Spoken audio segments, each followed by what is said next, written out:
মঙ্গলবার দুপুরের দিকে একে একে আবাহনী ক্লাব প্রাঙ্গণে আসতে শুরু করেন সংগঠক সাবেক খেলোয়াড়েরা।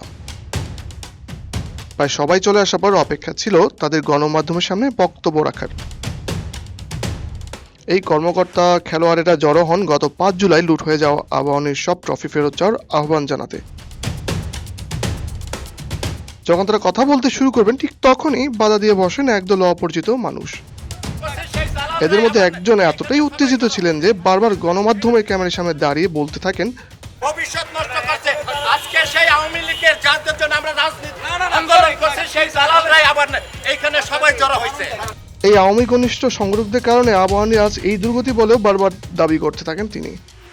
পরিচয় জানতে চাইলে নিজেকে মাহমুদুর রহমান এবং ধানমন্ডির স্থানীয় বলে দাবি করেন সেই ব্যক্তি।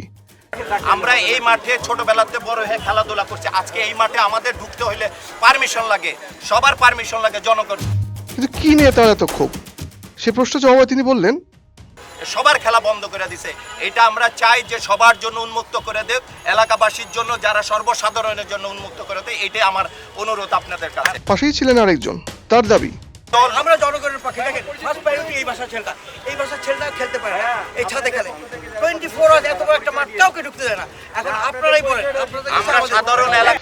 অবশেষে এই উত্তেজিত এলাকাবাসীকে শান্ত করতে এগিয়ে আসতে হয় আবাহনীর সাবেক ফুটবলার আব্দুল গাফফারকে।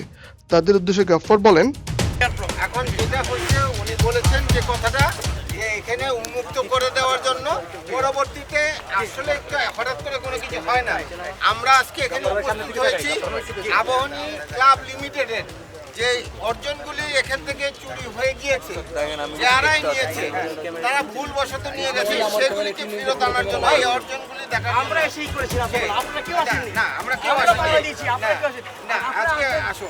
এখন এখন কথাগুলি আপনাদেরকে আমরা ডেকে নিয়ে আসছি।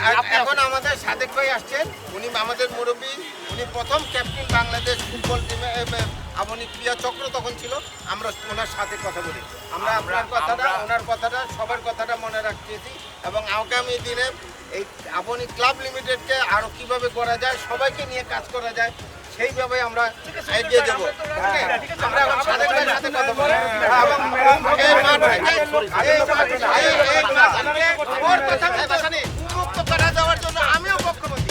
ঠিক আছে, আমি উন্মুক্ত করে যাওয়ার পক্ষপাতী। Mohammad Shamsul Ali Nazim, BD archive.